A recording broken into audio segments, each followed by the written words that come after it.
Very good morning to all of you. और last class हम लोग पैकिंग एफिशिएंसी कंप्लीट कर चुके हैं। तो ये पैकिंग एफिशिएंसी था for simple cubic BCC FCC. इसके हम लोग packing efficiency and percentage words सारा चीज़ कंप्लीट कर चुके हैं।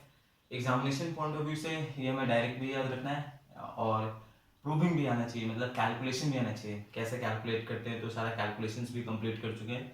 सिंपल क्यूबिक बीसीसी एफसीसी इन तीनों का कैलकुलेशन तो कंपलसरी आना चाहिए। In the case of HCP की कैलकुलेशन बोर्ड एग्जामिनेशन में तो नहीं पूछे जाते हैं, लेकिन एक ही साल में 3 क्वेश्चन था। 4 3 12 मार्क्स का, 12 मार्क्स का एक ही साल में 3 क्वेश्चन था जेई एडवांस में, उसके कैलकुलेशन से रिलेटेड। फॉर एग्जाम्पल उसका हाइट पूछा था, वॉल्यूम पूछा था एंड परसेंटेज पैकिंग एफिशिएंसी पूछा था। तो ये भी डेरिवेशन में करा चुका हूँ, कैलकुलेशन करा चुका हूँ लास्ट वीडियोज में, तो उसको अच्छे से देखेंगे। नेक्स्ट वी हैव टू, ये पैकिंग एफिशिएंसी और केस 5 था। नेक्स्ट क्वेश्चंस हम लोग सॉलिड स्टेट अगर याद करूँ तो सॉलिड स्टेट का पहला पोर्शन हम लोग क्वेश्चंस कवर कर रहे हैं एंड क्वेश्चंस में हम लोग 5 पॉइंट कवर कर चुके हैं। Case 1 2 3 4 5। Case 1 was position of atoms in a unit cell. Case 2 was types of unit cell. Case 3 was radius and edge length में रिलेशन था। केस 4 जो था वर्ड्स था, टाइप्स ऑफ वर्ड्स। केस 5 था packing efficiency. Next today is case 6। आज case 6 पढ़ेंगे density of unit cell. यहाँ लिख लेंगे density of unit cell, density of unit cell. Okay, तो डेंसिटी ऑफ यूनिट सेल यहाँ पे just give heading density of unit cell. तो अब हमें डेंसिटी निकालने का, और ये बहुत इंपॉर्टेंट पोर्शन है क्योंकि मैक्सिमम टाइम जो क्वेश्चन, जो न्यूमेरिकल क्वेश्चन होता है यहाँ से क्वेश्चन होता है, डेंसिटी ऑफ यूनिट सेल से क्वेश्चन होता है। ये बहुत ज़्यादा चांसेस है क्वेश्चन, न्यूमेरिकल क्वेश्चन यहीं से होते हैं। तो डेंसिटी ऑफ यूनिट सेल, तो उसके लिए एक फॉर्मूला पहले डिराइव करेंगे। ये फॉर्मूला डेरिवेशन इंपॉर्टेंट नहीं है, जस्ट फॉर्मूला याद रखेंगे, लेकिन मैं वो फॉर्मूला डिराइव भी कर दे रहा हूँ। बेसिकली हमें डेंसिटी का फॉर्मूला क्या होता है, डेंसिटी इक्वल्स टू क्या, mass by volume, mass by क्या, volume. This is the formula of density, let it be equation 1, mass by volume.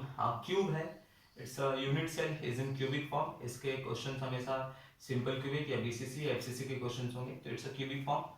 तो वॉल्यूम, वॉल्यूम ऑफ ये unit cell, this volume of unit cell, HCP के question यहाँ से नहीं होंगे। Volume of unit cell is a cube, it will be a cube.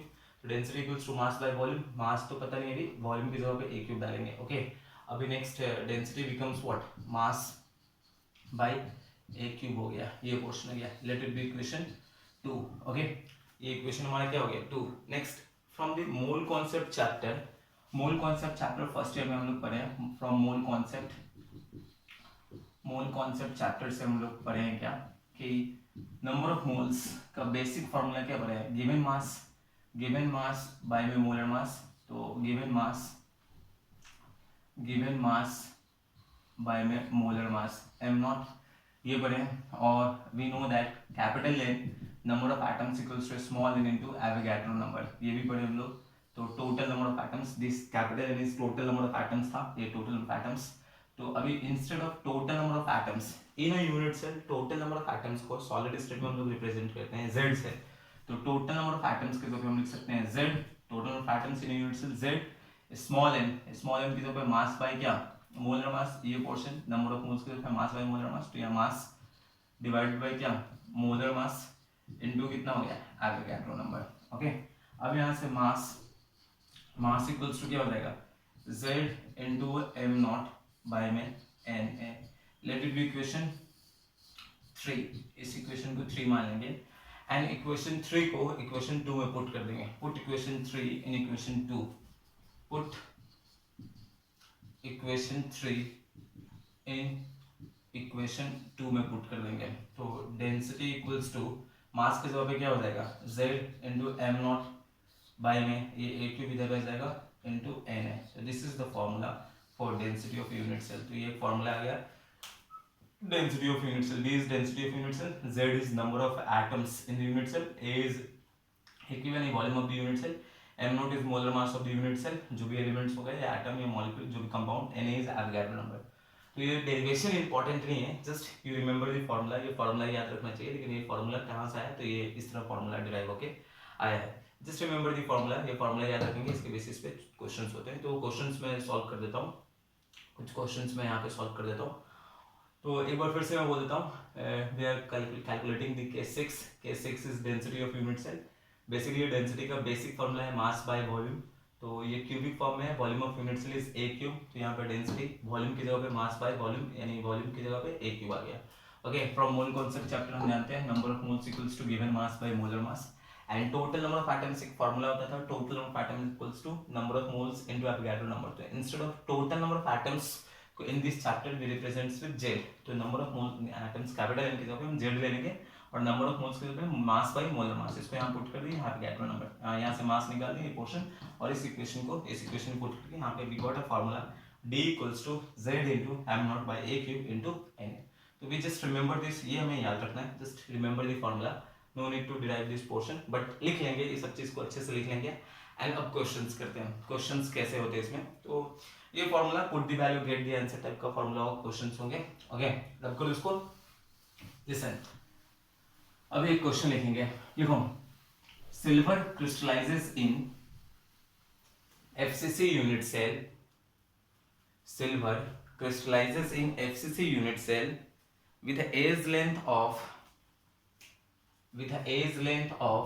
4.07 into 10 to the power minus 8 centimeter, with a age length age length of 4.07 into 10 to the power minus 8 centimeter, and its density is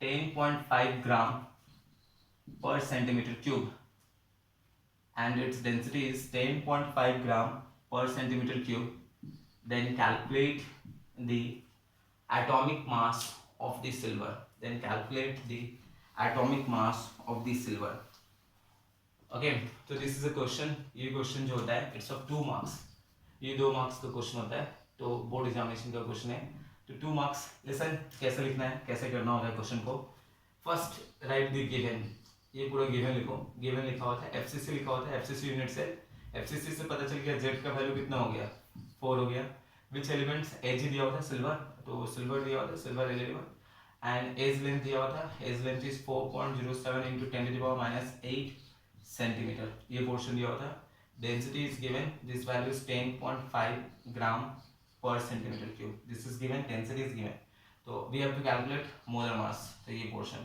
तो this is given, this is the first section, ये लिखना है given, given के बाद जो formula है उसमें हमें कौन से फॉर्मूला में पुट करना है, तो we have to put in d equals to z into m naught by में a cube into na, इसमें पुट करना है, तो एक चीज अननोन रहेगा, d is given, डेंसिटी दिया हुआ है, z पता है, m naught निकालना है, a पता है, Na पता है, Na is 6.02 into 10 to the power 23, okay, Avogadro number. तो एक चीज हमेशा इसमें एक चीज अननोन होगा, और एक अभी इस केस में m नॉट अननोन है, बाकी सारा टर्म्स दिया हुआ है, तो इसी तरह हमारे यहाँ पे m नॉट, यहाँ पे बाकी सारे वैल्यूज पुट कर देंगे, यहाँ से m नॉट निकाल लेंगे, तो m नॉट इक्वल्स टू, तो d into a cube into Na divided by z, इसको d के जवाब में हो गया 10.5 into a it is 4.07 into 10.8, तो इसको हम लोग ले लेंगे 4.07 into 10 to the power minus 8 whole cube into Avogadro number, that will be 6.02 into 10 to the power 23 divided by, यहाँ पे z की जगह पे 4, इसको पुट कर देंगे, ये पोर्शन हो जाएगा 4.07, हम इसको थोड़ा मैनिपुलेट कर लेंगे, पुट करेंगे सारा वैल्यूज एक्यूरेट वैल्यूज पुट करेंगे, लेकिन कैलकुलेशन वक्त थोड़ा मैनिपुलेट कर लेंगे, 10.5 the 4.07 can be written as 4 into 4 into 4, और ये 10 to the power कितना हो गया -24, और 6.02 can be written as 6, and 10 to the power ये कितना हो गया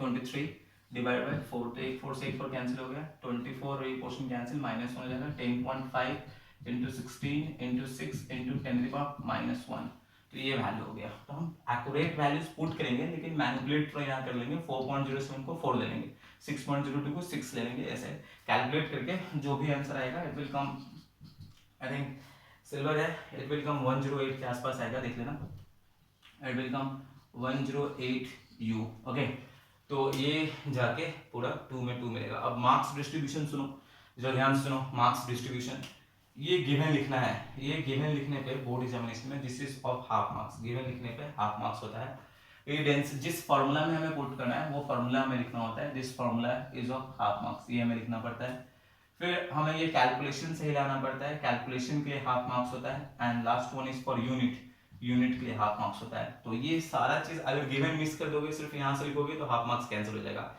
या फॉर्मूला नहीं लिखोगे डायरेक्ट पुट करोगे यहाँ पे, फिर हाफ मार्क्स यहाँ पे कैंसिल हो जाएगा, या फिर यूनिट नहीं लिखोगे तो यहाँ हाफ मार्क्स कर देगा। तो बोर्ड एग्जामिनेशन में जो 2 मार्क्स होता है वो पूरा अच्छे से डिस्ट्रीब्यूटेड होता है।